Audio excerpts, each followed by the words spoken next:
We always wanted our students to get more effective practice at home, but loading them up with more homework just seemed to make them more stressed out, and they didn't seem to benefit as much as we wanted them to.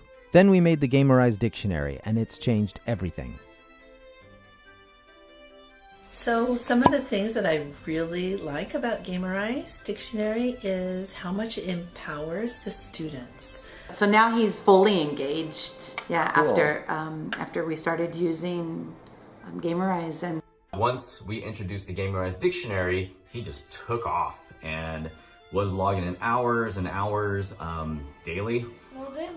And we were able to see the difference. And when we do say, "Hey guys, we got some time. Let's do Gamerize," and everybody gets super excited and pull it out as quick as possible. And It took a few weeks, but eventually there she was. This is my sweet little tiny thing just yelling those words out so she can get rid of the monsters. 私とか近くにいて、どんなんとか言うんですけど、そうするとなんかこう自分の発音の間に雑音が入ったら、そのパーセンテージが下がるから、喋るなみたいな真剣に。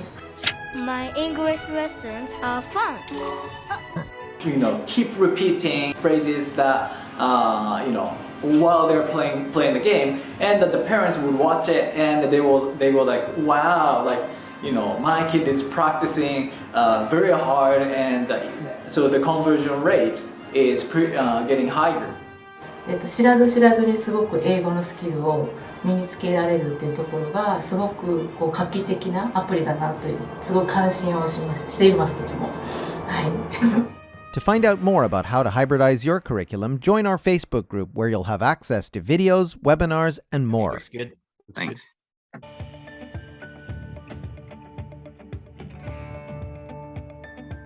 Thank you very much. I'm here now with Rebecca Ikawa, who is the owner and school director at Redgate Reading Academy. Yes. Rebecca, thanks a lot for taking time to chat with us.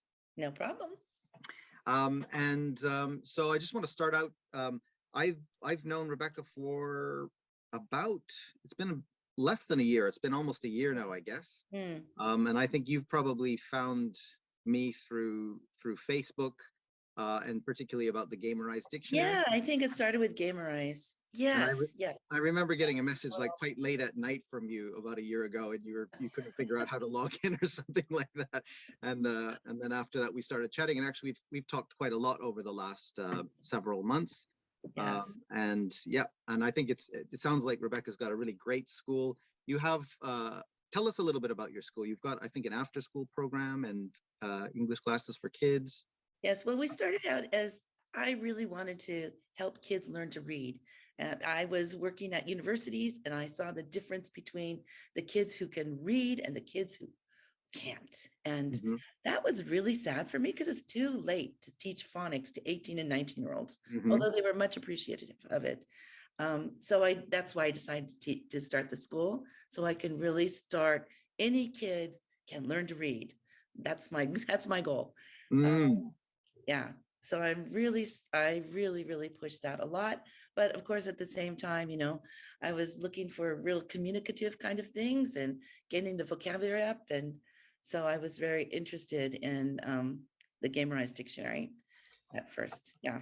Great. Yeah. So reading is obviously a very important part of your program. Obviously, hence the name. Yeah, Redgate Reading Academy. It is. Redgate Reading Academy. Yeah. And you have classes once a week for kids, and you also have a Gakudo program. Can you tell us a bit about the types of classes you have?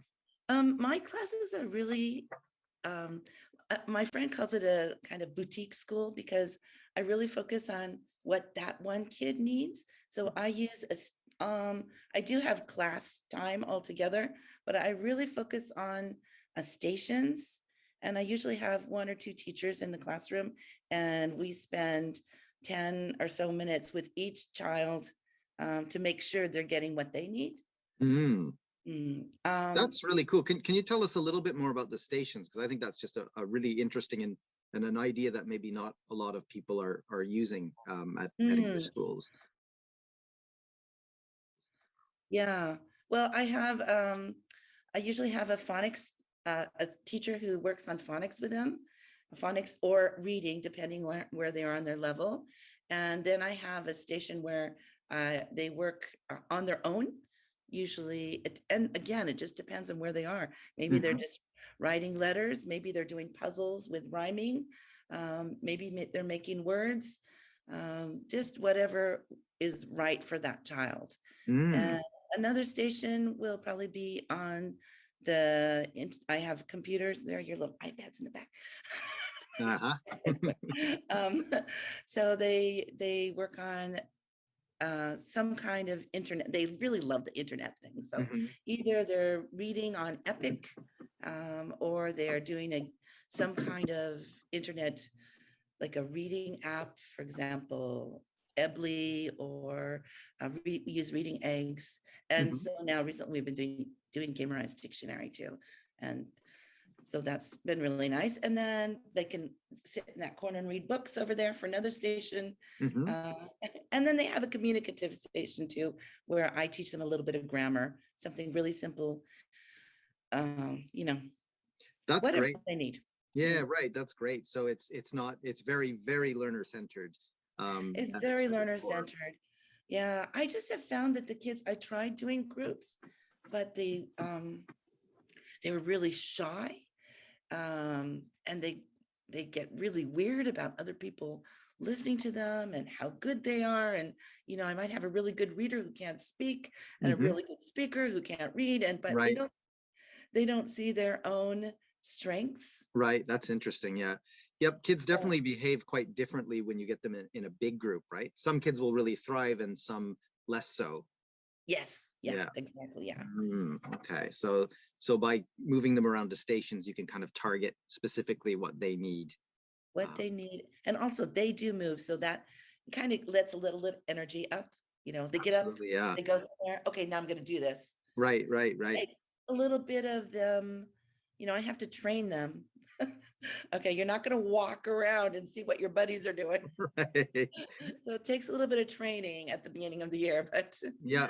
No, that little bit of autonomy though, them coming in and just being able to choose things, I think that's I think they really like that, and they know, oh, I'm going to do this, and I give them a little leeway, especially on the table when they're working on their own. I'm okay. You want to write cursive? Sure. That's great. Work on the phonics? That's good too. Whatever. Right. Yep. No, I think autonomy is one of the really core things that students need to develop motivation. And it's something that a lot of schools that I visited, or even at some of our programs, it's a struggle sometimes to give kids the freedom, but also make sure that they stay on task and they're learning and they're not just sort of whittling away the time. So I think that's a really fantastic system. It's been working for us, I think. And once I got the kids trained up. Yep. Training is key, isn't it? Training is key. Yeah. So, and the other class, I'm just starting it this year, is because the first graders don't train very well. So I am starting a group first grade newbie class. Have never done English before. And I'm hoping to use your level 1 for okay, great. Yeah. Some adventures. And actually this is another little plug for you. I'm giving up my own phonics section, and I'm going to go to Awesome Phonics. Really? Wow. Yeah. Thank you very much. I think it'll work really well.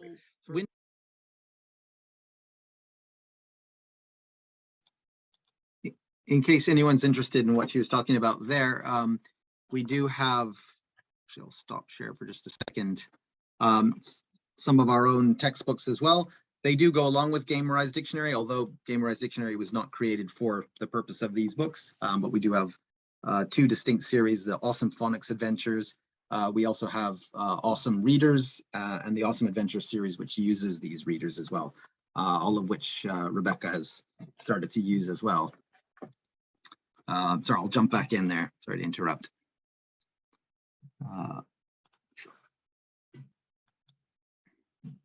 Did you start experimenting with it or using it at your school? When you first started, I tried to get on. That's probably when and I was not understanding what was happening, because I'm not very I'm not a techie. I'm old lady. I'm just barely hanging on there with the tech thing. So just, I think I started in the fall. Yeah, I think I Mhm, started okay. in the fall, and I kind of played around with it a little bit, and I'm looking for something else for my internet corner over there, my Right. computer corner. So I was looking for something for kids who are a little bit higher level, and yeah, so I just kind of started on it just with the kids who can already read. I feel pretty good with that they're reading. And I really didn't have any expectations at all of Okay, what was okay. going to happen. I was just like, let's just try it. Well, this is an interesting thing. So you just said that you're not techie. You're not somebody who's really savvy with technology. Mhm. Um, You yet, know that more than anybody, I'm sure. well, I tend to disagree, to be honest. I think the difference. It's a bit of a segue, not a segue. Sorry, going off track a little bit here, but I also am fundamentally not someone who's great with technology. And people who are good with technology seem to be people who don't give up when they run into problems. Ah, If they don't know how to do something, they look it up and then they figure it out and then they wow. learn that new thing. I just give up and ask someone else to do it. Um, my reason for saying that is that you didn't give up and you did manage to get over those hurdles and learn how to use the portal and everything like that. Well, how was that for you? How did you get to that point? Right. Actually, I think the kids helped me a lot. Like, Okay. yeah. And yeah, some kids, the ones who don't really do, some of the ones who don't really do well in a big group, but they really love to tell me how to do Right. something. Hmm. Those kids can really help me. Okay. Okay. Yeah. Some kids I are pretty have, clever with tablets and yeah, technology, right? tablets and gamers, and like they just go on there and go, this is what you do. Thanks. Know that, Rebecca? That's cool. Yeah. You did have a few bumps along the way, obviously with maybe, kids losing their password or different things like that. Yeah. How did you manage to deal with those things? Well, the kids losing their passwords, and I think you can see my paper up there. That's a list of everybody's names. Okay, that's a good idea. And then I've decided to like get rid of their own personal password, and we're just going to have a classroom password. Hmm. So I think that makes things a lot easier. Um, I think my other problems more than passwords, and you kind of warned me a lot about this, but I didn't really take it to heart at the beginning. But I really have to get the parents on board. Hmm. So the new parents, I've had a chance to talk to them and say, this is why I'm doing this. And, and then they agree and, they join the class and and it goes really smoothly. But the parents who I haven't really had a chance to talk with, Hmm. they see it, they just hear it from their kids and they, well, they don't want them on the iPad, or Right, you're already doing games and you have homework to do and you have Juku. So I have to really work hard at getting the parents on board, right. especially the ones who've already been here. Hmm. No, thank you actually for bringing that up. I think that's something that people watching this would be particularly interested in. And that it is, yeah, definitely. If the parents are understand the value and see how it works, then they're much more likely to support it, and then the kids are much more likely to use it, right? Yeah, yeah. Yeah. And I find that doing that one-on-one, I mean, really me talking to the parents works Hmm. better than just sending a line or a, little email. Okay, okay. I think that one-on-one connection with the parents, and then they understand. Definitely. Yeah, that's been the case at our school as well. And I've heard that definitely from other schools as well. Can you give us an idea of what sort of, if you're talking to a parent and you're trying to kind of introduce it to them, what would you sort of tell them? Mm. Well, basically vocabulary, Mhm. it's really so excellent for vocabulary, and the kids want to do it. I think, as you said, the motivation is really Mhm. there. And because it loops back and you go back and, you go back to that other vocabulary that you did a month ago, Mhm. I think those are really good reasons to do it. I also, this area, they're really into doing the Right. ACAN test, and which I don't really like so much, but but I have to do it Yeah, because yeah, what yeah. people want. So I mean, that's a really good, if I tell them they need vocabulary to pass this kind of ACAN and they can get it on this Gamerize dictionary, then they almost always start nodding their heads. And Okay, okay, that's interesting. Yeah, I guess areas kind of vary a little bit on the relative importance of testing. yeah, But right. certainly, I've definitely heard from more of the schools in closer to Tokyo that yeah, ACAN is very important, right? Big, big, big. I have, mothers of first graders telling me that, they want their kid to do ACAN 3 or ACAN 2. Mm-hmm, mm-hmm. It's really Right. not appropriate, but okay. Yeah, exactly. I mean, that's certainly something that was one of the sort of thoughts behind the development of the program as well. I mean, if you go into the bundles section, I'll put an image of it for the presentation, but and you'll see that I have all the ACAN bundles there, and I'm not actually a huge, I'm not totally against ACAN, but I'm not necessarily a big fan of focusing exclusively on that, right? Yeah. If through that endeavor the kids are motivated to do it and they accumulate a large amount of vocabulary through the process, then great, right? And that's great. Yeah. That's okay. I agree. Yeah. Okay, that's interesting. So focusing on vocabulary needs, also the spaced repetition review is something that tends to resound with the parents. Yes, definitely. Yeah. Okay. Now, so in the Gamerize Dictionary, there are different learning aims. Would you say that your students use the speech recognition, the speaking aims, or the spelling aims more?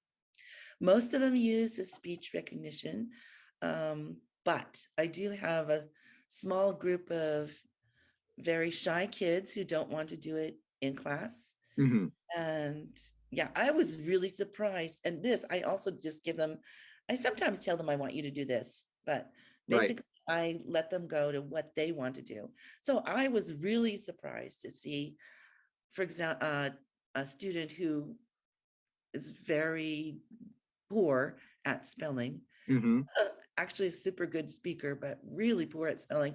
And here she was, doing this, across the bridge with all the spelling things. And right. I was surprised to see her do that. But she was really, and she did, by the way, pass her ACAN level. Oh, great. Shocked. Fantastic. Yeah, I kind of was too, because this was a girl who could, barely read. Right. She guessed a lot. She was a great guesser. Right. She didn't really know the basics. And, this really helped her get over that. That's interesting. I was really surprised. That's great. No, I guessing is an interesting point you bring up. This is going to become too long to use we can do the whole seminar just on this, but this is great. But no, guessing as a reading skill is kind of a double-edged sword, isn't it? Because obviously being able to make educated guesses helps, but if you over rely on that particular skill, then you tend to kind of later on they slow down because they're not as good at the decoding and working out words, right? So I do think a lot of kids really fall apart in 3rd and 4th grade. They were so good at just memorizing it, and then 4th grade, boom, and they lose their motivation. And our 3-year-old is kind of convinced my mother-in-law that she can read, but she can't read. She's just memorized every book on the shelf. And she's really good at relying on that.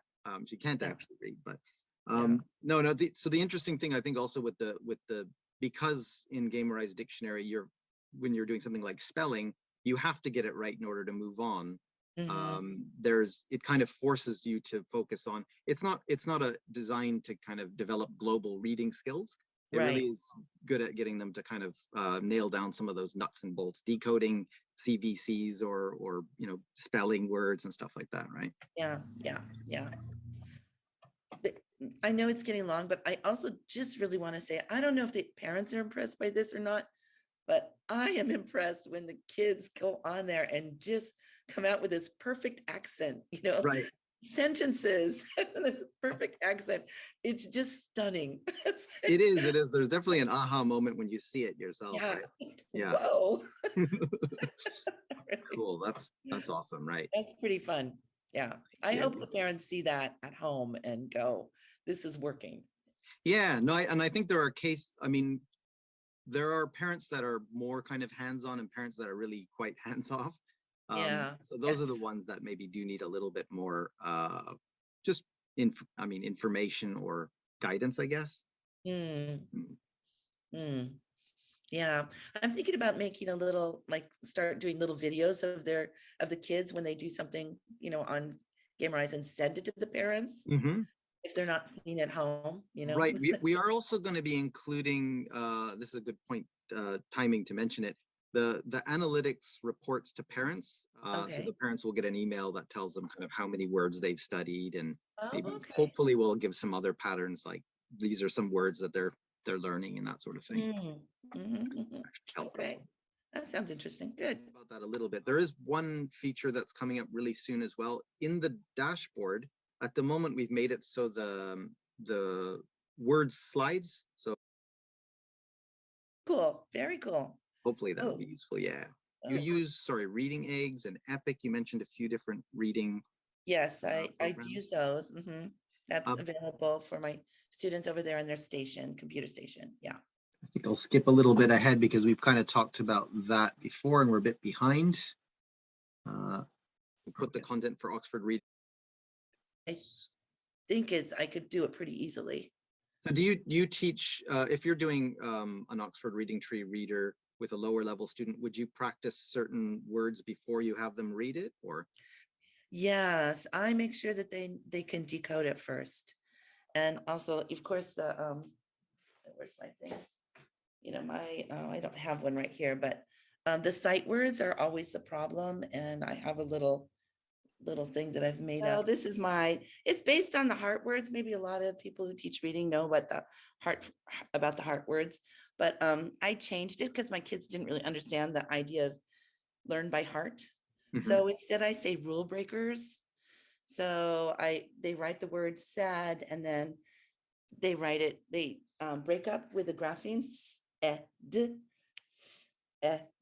and I say is what letter, and they'll write an S, and the d is what letter, they write a D, and then the sound is going to be this AI, which they've already learned is A, but now we're going to make it say and then they put it in jail. That's cool. So the boys can really get crazy about this. How long should it be in jail for this kind of? You discuss sentencing for the yes, we discuss sentencing. So said is pretty bad. Could is always like in there for a million years, Right. Bad grapheme. Yeah. So I do this first, and then depending what kind of words coming up with the reader. Yeah, that's great. I mean, I think that's in the way I sort of look at language learning, I think there's always a balance between the kind of nuts and bolts. They really do need to memorize or just learn some basic information, but they also need a chance to kind of use that. And reading is a great example of that, right? Where they'll actually see those words attached to a meaningful context. Yes. But a balance is great, for sure. Yep, that's definitely sort of the thinking behind Gamerize Dictionary as well. We don't think of it as a total way of teaching a language. I don't think anyone would become fluent just using that, but it supports the more meaningful things. And I hope that a lot of schools like yours can give a lot of kind of meaningful, use that class time for things that are interesting and really inspire kids and get them kind of thinking and stuff like that. As well, right? Yes, exactly. Yeah. So can you tell me a little bit about, for example, a class where you've got one student that's been using Gamerize consistently and okay. All right, I'm going to stop that there for a second. But so there, I think Rebecca, again, a great teacher for teaching literacy and phonics. And I thought it was really interesting that her whole stations that she uses at the school are really learner-centered approach. As well as that heart word worksheets that she uses. But yeah, she's made a great use of Gamerize Dictionary as well within those stations and combining it with other things that she does at the school. So I thought that was a great thing to share with you guys.